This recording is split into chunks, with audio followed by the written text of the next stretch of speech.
இந்த டிகேடோட மிகச்சிறந்த white ball கேப்டனான captain Rohit சர்மாவிற்கு நன்றிகள். ரோஹித் சர்மாவோட ஒயிட் பால் கேப்டன்சி சில நம்பர்ஸ்லாம் நீங்க பார்த்துருந்துருப்பீங்க. பட் அந்த நம்பர்ஸ் எல்லாம் தாண்டி ரோஹித் சர்மாவோட கேப்டன்சி அந்த 2022 T20 வேர்ல்டு கப்ல இந்தியா உதவாங்கும் போது இந்தியா ஸ்லோவா ஆடுறாங்க, பவர் பிளேயர் ரன்ஸ் அடிக்கல அப்படிங்கிற குற்றச்சாட்டு இருந்துச்சு. 2023 ODI வேர்ல்டு கப்ல இந்தியாவோட கிரிக்கெட் அப்படியே ஆப்போசிட்டா இருந்தது. அந்த ஒரு வருஷத்துல அப்படி ஒரு மாற்றத்தை ரோஹித் சர்மாவோட இந்தியன் டீம் கிட்ட அதை பார்க்க முடிஞ்சிச்சு. அப்படி ஒரு கிரிக்கெட் ஆடி பட் அன்பார்ச்சுனேட்லி 2023 ODI வேர்ல்டு கப்போட ஃபைனல்ல இந்தியா தோக்குறாங்க. ஆனா அப்படி ஒரு கிரிக்கெட்டை விளையாண்டு 2024 T20 வேர்ல்டு கப்பை ஜெயிக்கிறாங்க.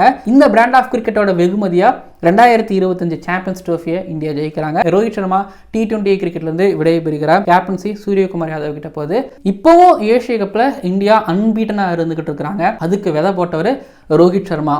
அக்ரெசிவ் பிராண்ட் ஆஃப் கிரிக்கெட் ஆட போறோம், ஃபியர்லெஸ்ஸா ஆட போறோம், அதை நானே ஆடி காமிக்கிறேன், அதை நீங்களும் ஆடுங்க அப்படின்னு ரோஹித் சர்மா சொல்லி கேப்டன்சி ஒரு பக்கம், இன்னொரு பக்கம் ஒரு பேட்டரா இவர் எடுத்திருக்கக்கூடிய ரோல் அப்படிங்கிறது வந்து கண்ணி வெடி மேல நிக்கிறது சமம். ஆனா ரோஹித் சர்மா சக்ஸஸ்ஃபுல்லாக பண்ணார், ஒரு இன்ஸ்பிரேஷனாக இருந்தார், அவர் முன்னாடி போனார், டீம் இந்தியா பின்னாடி வந்தது.